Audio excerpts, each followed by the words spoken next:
I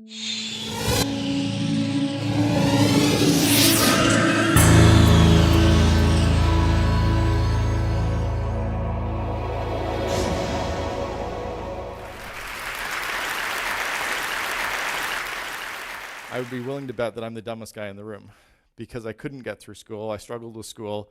But what I knew at a very early age was that I loved money and I loved business and I loved this entrepreneurial thing. And I was raised to be an entrepreneur. And what I've been really passionate about ever since, and I've never spoken about this ever until now. So this is the first time anyone's ever heard it, except my wife 3 days ago, because she said, "What are you talking about?" And I told her, is that I think we miss an opportunity to find these kids who have the entrepreneurial traits and to groom them or show them that being an entrepreneur is actually a cool thing. It's not something that is a bad thing and is vilified, which is what happens in a lot of society. Kids, when we grow up, have dreams and we have passions and we have visions, and somehow we get those things crushed and we get told that we need to study harder or be more focused or get a tutor. And my parents got me a tutor in French, and I still suck in French. 2 years ago, I was the highest rated lecturer at MIT's Entrepreneurial Master's Program, and it was a speaking event in front of groups of entrepreneurs from around the world.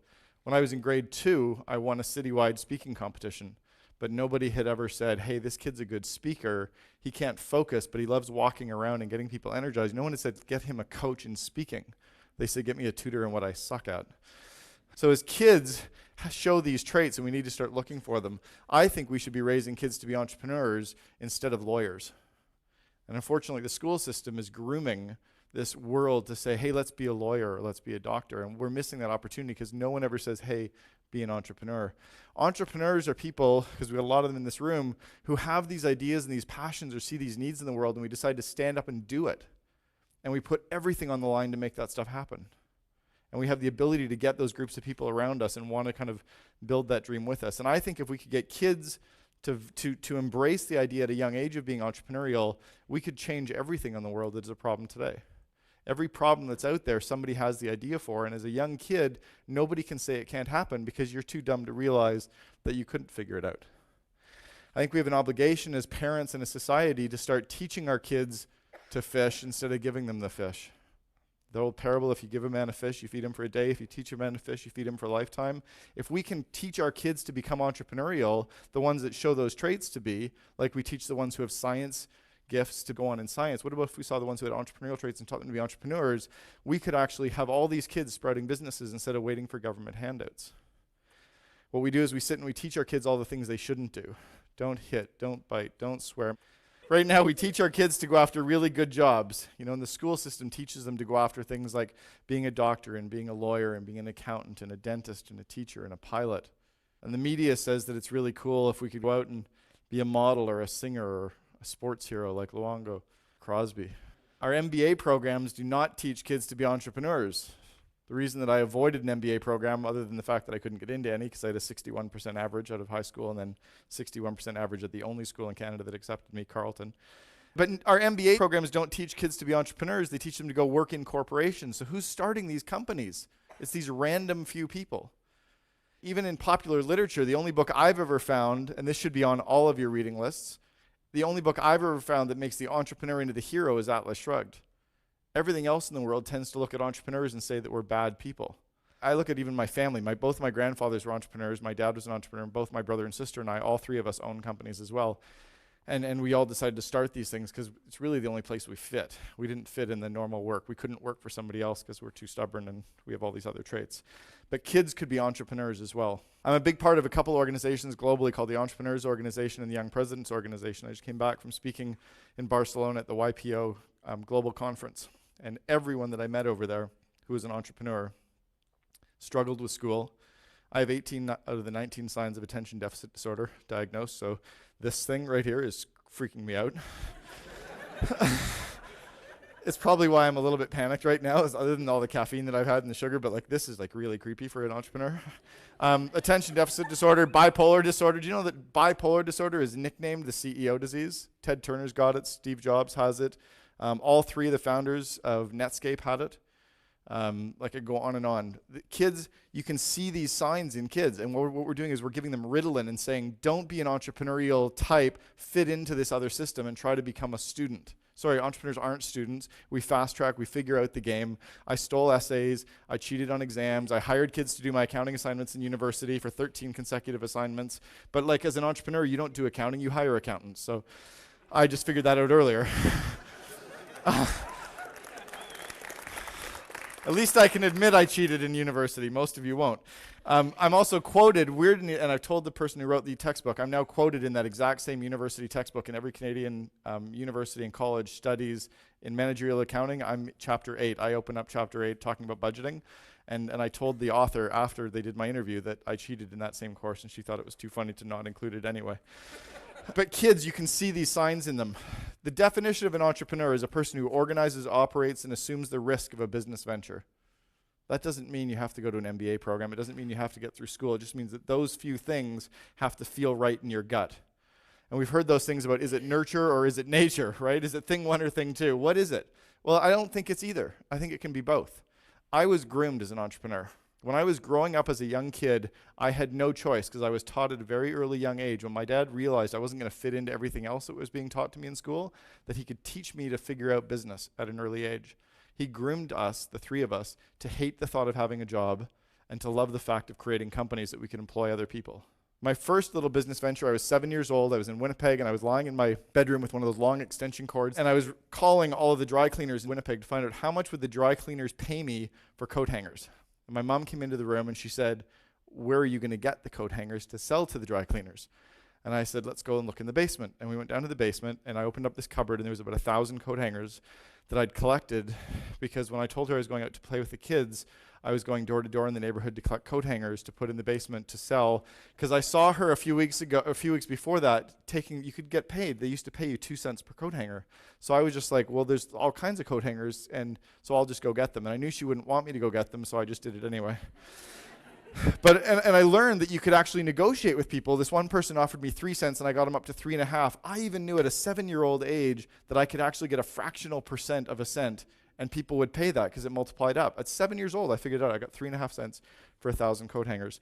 I sold license plate protectors door to door. My dad actually made me go find someone who would sell me these things at wholesale. And at 9 years old, I walked around in the city of Sudbury selling license plate protectors door to door to houses. And I remember this one customer who so vividly, because I also did some other stuff with these clients. I sold newspapers, and he wouldn't buy a newspaper from me ever. But I was convinced I was going to get him to buy a license plate protector. And he's like, well, we don't need one. And I said, but you've got 2 cars. Remember, I'm 9 years old. I'm like, but you have 2 cars and they don't have license plate protectors. And I said, I know. And I said, and this car here's got one license plate that's all crumpled up. And he said, yes, that's my wife's car. And I said, why don't we just test one on the front of your wife's car and see if it lasts longer? So I knew there were 2 cars with 2 license plates on each. If I couldn't sell all 4, I could at least get one. I learned that at a young age. I did comic book arbitrage. When I was about 10 years old, I sold comic books at our cottage on Georgian Bay. And I would go biking up to the end of the beach and buy all the comics from the poor kids. And then I would go back to the other end of the beach and sell them to the rich kids. But it was obvious to me, right? Buy low, sell high. You got this demand over here that has money. Don't try to sell to the poor kids. They don't have cash. The rich people do. Go get some. So that's obvious, right? It's like a recession. So there's a recession. There's still $13 trillion circulating in the U.S. economy. Go get some of that. And I learned that at a young age. I also learned, don't reveal your source, because I got beat up after about 4 weeks of doing this because one of the rich kids found out where I was buying my comics from, and he didn't like the fact he was paying a lot more. I was forced to get a paper route at 10 years old. I didn't really want a paper route, but at 10, my dad said, that's going to be your next business. So not only would he get me 1, but I had to get 2, and then he wanted me to hire someone to deliver half the papers, which I did, and then I realized that collecting tips was where you made all the money. So I would collect the tips and get payment. So I would go and collect for all the papers. He could just deliver them, because then I realized I could make the money. By this point, I was definitely not going to be an employee. My dad owned an automotive and industrial repair shop, and he had all these old automotive parts lying around, and they had this old brass and copper. And so I asked him what he did with it, and he said he just throws it out. And I said, but wouldn't somebody pay you for that? And he goes, maybe. Remember, at 10 years old, so 34 years ago, I saw opportunity in this stuff. I saw there was money in garbage, and I was actually collecting it from all the automotive shops in the area on my bicycle, and then my dad would drive me on Saturdays to a scrap metal recycler where I got paid. And I thought that was kind of cool. Strangely enough, like 30 years later, we're building 1-800-GOT-JUNK and making money off that too. I built these little pin cushions. I was 11 years old in Cubs, and we made these pin cushions for our moms for Mother's Day. And you made these pin cushions out of wooden clothespins. So we used to hang clothes on clotheslines outside. And you'd make these these chairs, and then I had these little pillows that I would sew up, and you could stuff pins in them, and because people used to sew and they needed a pin cushion. So, but what I realized was that you had to have options. So I actually spray painted a whole bunch of them brown, and then when I went to the door, it wasn't, do you want to buy one? It was like, which color would you like? Like, I'm 10 years old, you're not going to say no to me. And especially if you have two options, you have the brown one or the clear one. So I learned that lesson at a young age. I learned that manual labor really sucks, right? Like cutting lawns is brutal. But because I had to cut lawns all summer for all of our neighbors and get paid to do that, I realized that recurring revenue from one client is amazing. That if I land this client once and every week I get paid by that person, that's way better than trying to sell one clothespin thing to one person, because you can't sell them more. So I love that recurring revenue model I started to learn at a young age. Remember, I was being groomed to do this. I was not allowed to have jobs. I would caddy. I'd go to the golf course and caddy for people, but I realized that there was this one hill on our golf course, the 13th hole, that had this huge hill, and people could never get their bags up it. So I would sit there with a lawn chair and just carry up all the people who didn't have caddies. I would carry their golf bags up to the top, and they'd pay me $1. Meanwhile, my friends were working for 5 hours to haul some guy's bag around and get paid $10. I'm like, that's stupid, because you have to work for 5 hours. That doesn't make any sense. You just figure out a way to make more money faster. Every week, I would go to the corner store and buy all these pops, and I would go up and deliver them to these 70-year-old women playing bridge. And they'd give me their orders for the following week, and then I would just deliver pop, and I just charged twice. And I had this captured market. You didn't need contracts. You just needed to have a supply and demand, and this audience who bought into you. These women weren't going to go to anybody else because they liked me, and I kind of figured it out. I went and got golf balls from golf courses, but everybody else was like looking in the bush and looking in the ditches for golf balls. I'm like, screw that. They're all in the pond, and nobody's going into the pond. So I would go into the ponds and crawl around and pick them up with my toes. You just pick them up with both feet, and you can't do it on stage. And you get the golf balls, and then you just throw them in your bathing suit trunks, and when you're done, you got a couple hundred of them. But the problem is that people didn't all want all the golf balls, so I just packaged them. I'm like 12, right? I packaged them up 3 ways. I had the Pinnacles and DDHs and the really cool ones back then. Those sold for $2 each, and then I had all the good ones that didn't look crappy. They were 50 cents each, and then I'd sell 50 at a time of all the crappy ones, and they could use those for practice balls. And I sold sunglasses when I was in school to all the kids in high school. This is what really kind of gets everybody hating you, is because you're trying to extract money from all your friends all the time. But it paid the bills. So I sold lots and lots of sunglasses. And then when the school shut me down, the school actually called me into the office and told me I couldn't do it. So I went to the gas stations, and I sold lots of them to the gas stations and had the gas stations sell them to their customers. And that was cool, because then I had retail outlets. And I think I was 14. And then I paid my entire way through first year university at Carleton by selling wineskins door to door. You know that you can hold a 40-ounce bottle of rum and 2 bottles of Coke in a wineskin? So what, right? Yeah, but you know what? You stuff that down your shorts. When you go into a football game, you can get booze in for free. Everybody bought them. Supply, demand, big opportunity. I also branded it, so I sold them for 5 times the normal cost. I had our university logo on it. You know, we teach our kids and we buy them games, but why don't we get them games if they're entrepreneurial kids that kind of nurture the traits that you need to be entrepreneurs? Why don't you teach them not to waste money? I remember being told to walk out into the middle of a street in Banff, Alberta, because I'd thrown a penny out in the street. My dad said, go pick it up. He said, I worked too damn hard for my money. I'm not going to see you ever waste a penny. And I remember that lesson to this day. Allowances teach kids the wrong habits. Allowances by nature are teaching kids to think about a job. An entrepreneur doesn't expect a regular paycheck. Allowance is breeding kids at a young age to expect a regular paycheck. That's wrong for me if you want to raise entrepreneurs. What I do with my kids now, I've got 2, 9 and 7, is I teach them to walk around the house and the yard looking for stuff that needs to get done, come to me and tell me what it is, or I'll come to them and say, here's what I need done. And then you know what we do? We negotiate. They go around looking for what it is, but then we negotiate on what they're going to get paid. And then they don't have a regular check, but they have more opportunities to find more stuff, and they learn the skill of negotiating, and they learn the skill of finding opportunities as well. You breed that kind of stuff. Each of my kids has 2 piggy banks. 50% of all the money that they earn or get gifted, 50% goes in their house account, 50% goes in their toy account. Anything in their toy account they can spend on whatever they want. The 50% that goes in their house account every 6 months goes to the bank. They walk up with me. Every year, all the money in the bank goes to their broker. Both my 9 and 7-year-olds have a stockbroker already. But I'm teaching them to force that savings habit. It drives me crazy that 30-year-olds are saying, maybe I'll start contributing to my RRSP now. Shit, you've missed 25 years. Like, you can teach those habits to young kids when they don't even feel the pain yet. Don't read them bedtime stories every night. Maybe 4 nights out of the week read them bedtime stories, and 3 nights of the week have them tell stories. Why don't you sit down with kids and give them 4 items, a red shirt, a blue tie, a kangaroo, and a laptop, and have them tell a story about those 4 things. My kids do that all the time. It teaches them to sell. It teaches them creativity. It teaches them to think on their feet. Just do that kind of stuff and have fun with it.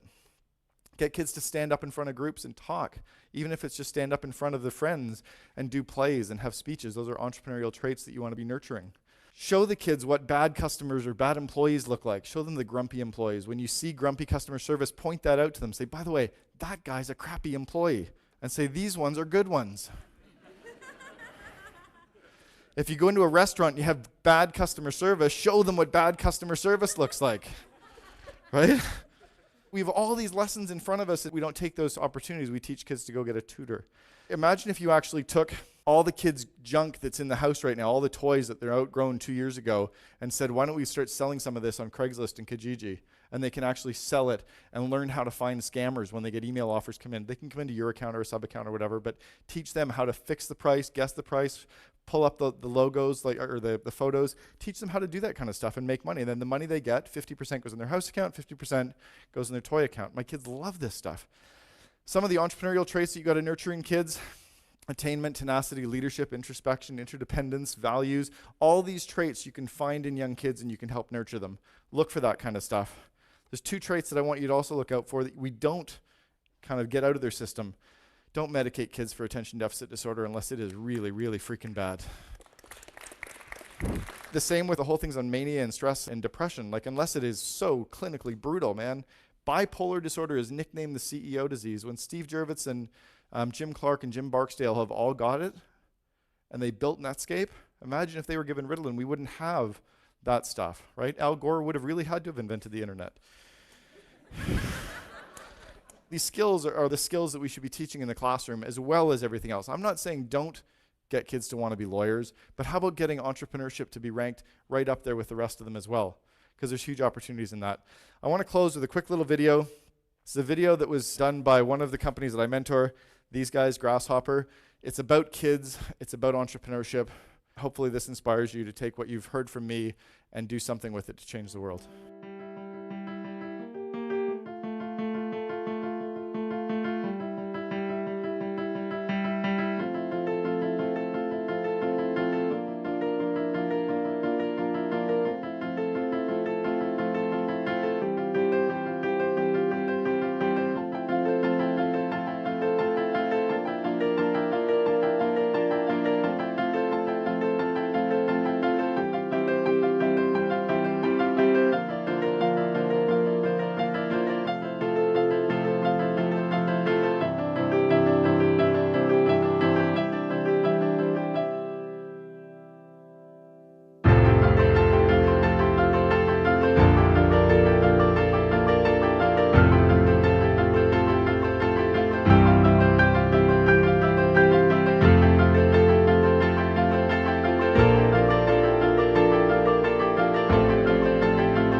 Thank you very much for having me.